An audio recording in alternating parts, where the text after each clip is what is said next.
নমস্কার। আধ্যাত্মিকতায় সৌভাগ্য সমৃদ্ধিতে আপনাদের আরও আরেকবার স্বাগত জানাই।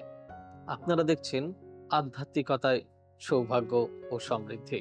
বিশ্বাস করুন, সৌভাগ্য সমৃদ্ধি মানে, আধ্যাত্মিকতায় সৌভাগ্য সমৃদ্ধি মানে মানুষের কাছে আমাদের জ্ঞান, অর্থাৎ ঈশ্বরের জ্ঞান পৌঁছে দেওয়া, ঈশ্বরের কথা পৌঁছে দেওয়া। আমরা বাংলা তথা ভারতবর্ষের পুরনো মন্দির, কৃষ্টি, তার সংস্কৃতি সব নিয়ে, সেই ডালি নিয়ে আপনাদের কাছে হাজির হয়েছি মাত্র। আমরা চেষ্টা করি, আমাদের প্রয়াস থাকে সবসময় আপনাদের পাশে থাকার। আমাদের চেষ্টা থাকে আমরা যাতে আপনাদেরকে অনেক বেশি তথ্য তুলে দিতে পারি। আজকে আবারও এসে গেছি সেই জায়গায়, সেই অরিজিনাল দক্ষিণেশ্বর গ্রাম, কিন্তু যদি এখনকার বলতে হয় তাহলে আড়িয়াদহ গ্রামে আছি। আমি এই এলাকার তন্ত্র বিষয় নিয়ে বা এই এলাকার এই ভূমির মাহাত্ম্য নিয়ে দাদার কাছে কিছু শুনতে চাই আপনাদের জন্য। উপস্থিত মানে সেটাই আপনাদের সামনে উপস্থিত করার বা উপস্থাপনা করার চেষ্টা করছি মাত্র। দাদা নমস্কার। নমস্কার, বন্দে সনাতনী। আমরা যে ভূমিতে দাঁড়িয়ে আছি সেই ভূমির নাম হচ্ছে আড়িয়াদহ। দহ মানে হচ্ছে দ্বীপ। যেমন আমরা কলকাতার বিখ্যাত রেলওয়ে স্টেশন শিয়ালদার নাম শুনি, জায়গাটিকে আমরা কি বলছি? শিয়ালদহ। তার প্রাচীন নাম কি ছিল? শিভাদহ। শিভা মানে কি? শিগাল। এই যে কালীক্ষেত্র আপনাদের আমি আগেই বলেছি, সেই কালীক্ষেত্রের যে মা কালী, সেই মা কালীর যিনি অনুচর তিনি কে? শিয়াল। সেই শিয়াল দ্বীপ, শিভাদ্বীপ, সেই শিভাদ্বীপ থেকে শিয়ালদহ। খড়দহ, আমাদের বিশ্ববিখ্যাত রাধা শ্যাম সুন্দরের মন্দির আছে, সেই খড়দহর আগে নাম ছিল তৃণদহ। তৃণদহ থেকে খড়দহ। দহ মানে হচ্ছে দ্বীপ, আইল্যান্ড। এইভাবে আড়িয়াদহ। আড়িয়াদহ শব্দটি যেইভাবে এসছে সেটাকে আগে অনেকে বলতো এঁড়েদহ। এঁড়েদহ মানে হচ্ছে বাচ্চা ছেলে গরুকে এঁড়ে গরু বলা হতো। সেই গো প্রতিপালক সমৃদ্ধ ভূমি। আবার বলা হয় এরু মিশ্রের দ্বীপ, এরুর দ্বীপ। সেই এরুর দ্বীপ থেকেও আড়িয়াদহ নামটি চলে আসছে। আবার বলা হচ্ছে আর্যদহ। আর্যগণের যে আর্যাবর্ত, সেই আর্যাবর্তের দক্ষিণের শেষ ভূমি, সেখান থেকেই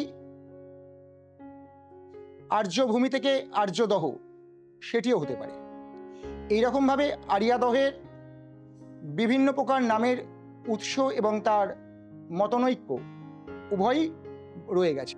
না, শোনা যায় দাদা ভাই যে এই যে এলাকাটি, এই এলাকাটি অ্যাকচুয়ালি তন্ত্রের জন্য খুব একটা সিদ্ধ জায়গা। কারণ না, স্বয়ং রাম ঠাকুর বলে গেছেন এখানে যে এই এরিয়াটি পুরো কুর্মাকৃতি, যার জন্য এখানে সাধন ভজনের পীঠ, বা এখানে সাধনা করলে অনেক সহজেই সিদ্ধি লাভ পাওয়া সম্ভব।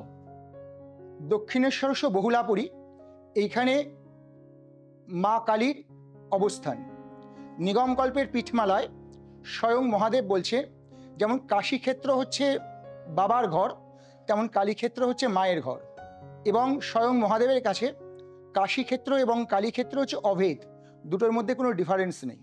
যেমন কাশীক্ষেত্রেও জীবন অতিবাহিত করলে শিবলোকে যাওয়া যায়, ঠিক সেইভাবেই কালীক্ষেত্রেও জীবন অতিবাহিত করলে মায়ের কোলে স্থান পাওয়া যায়।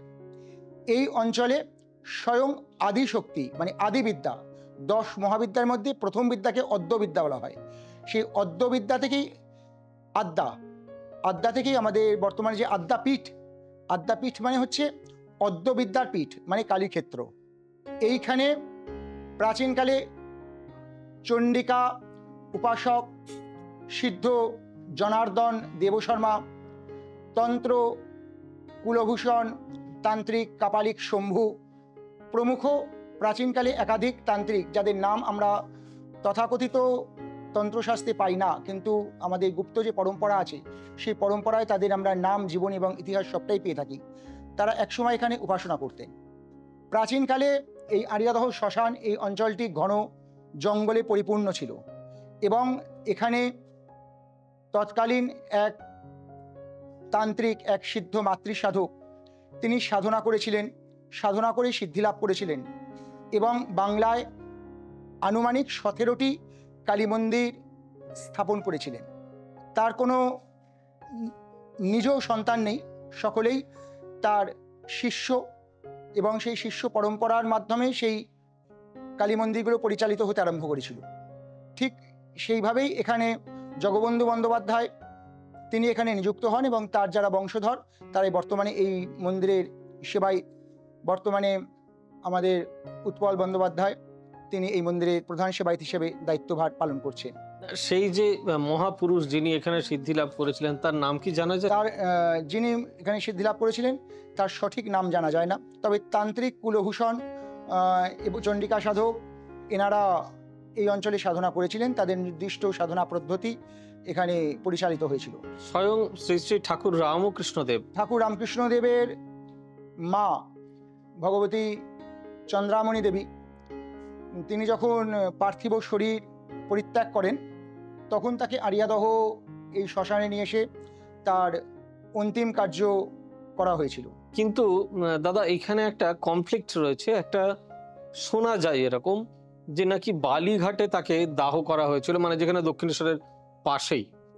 হ্যাঁ, আরেকটি মতামত আছে যেখানে বিবেকানন্দ সেতু, মানে আমাদের বালির ব্রিজ, সেইখানটাতে নাকি ওনাকে দাহ করা হয়েছিল, এরকম একটি প্রবাদ আছে। কিন্তু ওখানে নির্ধারিত কোনো শ্মশান ছিল না। তখনও এখানে দক্ষিণেশ্বর কালীবাড়ির নিকটস্থ একটি শ্মশান ছিল, সেটি হচ্ছে আমাদের আরিয়াদহ যে শ্মশান, এবং সবথেকে বেশি মানুষ যেটি বিশ্বাস করেন সেটি হচ্ছে আরিয়াদহ শ্মশানে ঠাকুর রামকৃষ্ণদেবের মাকে দাহ করা হয়েছিল এবং সেইখানে ঠাকুর নিজে উপস্থিত ছিলেন এবং ঠাকুর সেখানে তার মাকে যেহেতু দাহ করা হয়েছিল সেক্ষেত্রে তিনি এখানে বারবার ছুটে আসতেন এবং এই আমাদের যে মা মুক্তকেশী, এই মা মুক্তকেশীর কাছে আসতেন এবং তিনি এখানে বসে থাকতেন, বাবা বুড়ো শিবকে স্পর্শ করেছেন, দর্শন করেছেন। এছাড়াও এই অঞ্চলে নিত্যানন্দ মহাপ্রভু এসছেন, ভগবান শ্রীকৃষ্ণ চৈতন্যদেব এসছেন, তাদের পারিষদ গদাধর তিনি এসছেন। যখন লোকনাথ বাবা উপনয়নের পরে কালীঘাটে যাচ্ছিলেন সেই যাত্রাপথে তিনি আরিয়াদহের ওপর দিয়ে গেছেন। তারও সমসাময়িক পরবর্তীকালে ওঙ্কারনাথ ঠাকুর এখানে বহুবার এসছেন এবং শ্রীকৃষ্ণ, ভগবান শ্রীকৃষ্ণ তার দৌহিত্রের যে স্ত্রী উষা, তার পিতা, তার মা, সকলেই এই বুড়ো শিব মন্দিরের সেবায়িত ছিলেন। সেই ক্ষেত্রে ইতিহাস, মহাকাব্য, মঙ্গলকাব্য সব কিছুর মধ্যেই এই অঞ্চল আমরা পেয়ে যাই। আমরা চাঁদ সদাগরের বাণিজ্য তরী থেকে বেহুল্লার ভেলা সব কিছুর আমরা আরিয়াদহের মধ্যে পেয়ে থাকি। বহুলাপুরী, এই যে বলছি দক্ষিণেশ্বর বহুলাপুরী, এই বহুলাপুরী জায়গাটি হচ্ছে বর্তমানে বেহালা। এই বেহুলা থেকে বহুলা শব্দটা এসেছিল এবং নকুলেশ্বর ভৈরব, যেটা কালীঘাটে যে ভৈরব, সেই নকুলেশ্বর ভৈরব থেকে দক্ষিণেশ্বর ভৈরব, এই জায়গাটা হচ্ছে কালীক্ষেত্র।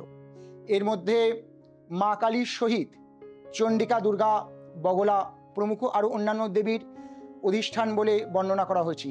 ত্রিকোণাকারে ব্রহ্মা, বিষ্ণু এবং মহেশ্বরের অবস্থান বর্ণনা করা হয়েছে নিগমকল্পের পীঠমালা অনুসারে। যাই হোক, আজকের এই প্রোগ্রাম সত্যিই এক বড় উপহার। কত কিছু জানলাম এই সম্বন্ধে। আপনাদেরকেও সময় দেওয়ার জন্য এবং ধৈর্য ধরে দেখার জন্য অসংখ্য ধন্যবাদ। জানেন তো সত্যি কেন এটা তান্ত্রিক ভূমি হয়ে উঠেছিল? শুনলেন দাদার কাছে। আরো অনেক কাহিনী রয়েছে। আমরা নিশ্চয়ই আরো অনেক কিছু নিয়ে, বাংলা সৃষ্টি, কৃষ্টি, সংস্কৃতি সব নিয়ে আবার হাজির হব, আবার অন্য কোনো মন্দিরে। সকলে ভালো থাকুন, সুস্থ থাকুন, মায়ের কৃপা প্রত্যেকের উপর বর্ষিত হোক। নমস্কার, জয় মা। এবার থেকে সব্যসাচী ব্যানার্জিকে পাওয়া আরো সহজ।